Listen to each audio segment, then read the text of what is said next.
Assalamualaikum warahmatullahi wabarakatuh. Baiklah, kami dari kelompok 3 akan mempresentasikan hasil diskusi kami tentang wawasan dan bimbingan konseling. Bimbingan adalah bantuan yang diberikan kepada individu atau kelompok agar mereka dapat mandiri melalui bahan interaksi, nasihat, gagasan, alat, dan asuhan yang didasarkan atas norma atau nilai-nilai yang berlaku. Konseling sebagai suatu usaha memperoleh konsep diri pada individu siswa. Konsep diri meliputi konsep tentang diri, orang lain, pendapat orang lain, tujuan, harapan, kepercayaan diri, serta menyesuaikan diri dengan norma yang berlaku di lingkungan dan masyarakat. Bidang bimbingan dan konseling ada 4. Yang pertama, bidang bimbingan pribadi, yaitu membantu individu melalui kecakapan, minat bakat, dan karakteristik kepribadian diri sendiri.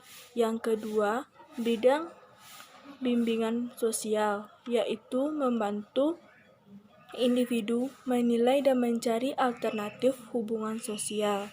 Yang ketiga, bidang bimbingan belajar, yaitu membantu individu dalam kegiatan mengikuti jalur pendidikan. Yang keempat, bidang bimbingan karir, yaitu membantu individu dalam mencari dan menetapkan pilihan serta mengambil keputusan berkenaan dengan karir. Tujuan bimbingan dan konseling.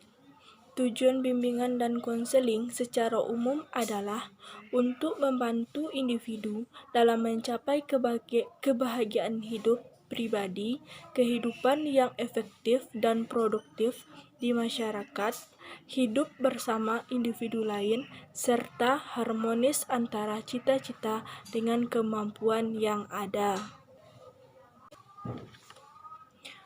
Fungsi bimbingan dan konseling. Yang pertama, fungsi pemahaman. Fungsi ini merupakan landasan dari kegiatan bimbingan dan konseling. Yang kedua, fungsi pencegahan, yaitu pelayanan bimbingan dan konseling dapat dimanfaatkan untuk menghindari individu dari permasalahan-permasalahan. Yang ketiga, fungsi pengentasan, yaitu layanan yang dimanfaatkan untuk membantu individu terlepas dari masalah yang dihadapi. Yang keempat, fungsi pemeliharaan dan pengembangan. Yang kelima, fungsi advokasi, yaitu pelayanan bimbingan yang dapat dimanfaatkan untuk memberikan perlindungan pada individu. Sekian materi dari saya. Materi selanjutnya akan disampaikan oleh Sri Adi Devi. Kepada Sri Adi Devi dipersilahkan. Saya akan melanjutkan materi selanjutnya, yaitu tentang prinsip-prinsip bimbingan dan konseling. Prinsip-prinsip dan bimbingan konseling. Pertama, ada prinsip umum. Prinsip umum meliputi sikap dan tingkah laku individu terbentuk dari aspek kepribadian yang unik.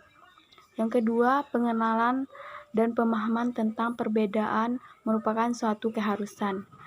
Selanjutnya, bimbingan terpusat pada individu siswa. Selanjutnya yaitu prinsip khusus yang berhubungan dengan siswa. Prinsip khusus meliputi pelayanan ditunjuk untuk seluruh siswa. Ada kriteria tertentu untuk menentukan prioritas. Program bimbingan harus berpusat kepada siswa. Selanjutnya, prinsip yang berhubungan pada guru bimbingan. Guru pembimbing harus mampu melakukan tujuan sesuai dengan kemampuan. Guru pembimbing hendaklah dipelihara atas dasar kualifikasi, pendidikan, kepribadian, pengalaman, dan kemampuan. Guru pembimbing harus dapat kesempatan untuk mengembangkan dirinya serta keahlian melalui latihan penataran. Selanjutnya itu prinsip yang berhubungan dengan organisasi dan administrasi bimbingan. Meliputi bimbingan dilakukan secara berlanjut. Tersedia kartu pribadi pelayanan. Program disesuaikan dengan program sekolah. Selanjutnya, azas-azas bimbingan dan konseling. Yang pertama, bimbingan tidak boleh disampaikan kepada orang lain. Selanjutnya, azas kesukarelaan, yaitu pelaksanaan bimbingan konseling berlangsung atas dasar kesukarelaan, kemauan sendiri. Azas keterbukaan, bimbingan dan konseling dapat berhasil dengan baik jika peserta yang bermasalah mampu menyatakan permasalahannya. Azas kekinian, yaitu permasalahan yang dihadapi permasalahan masa sekarang. Azas kemandirian, bimbingan dan konseling membantu agar peserta didik dapat mandiri atau tidak tergantung kepada orang lain. Sekian dari saya, dan sekian pula presentasi dari kelompok 3. Assalamualaikum warahmatullahi wabarakatuh.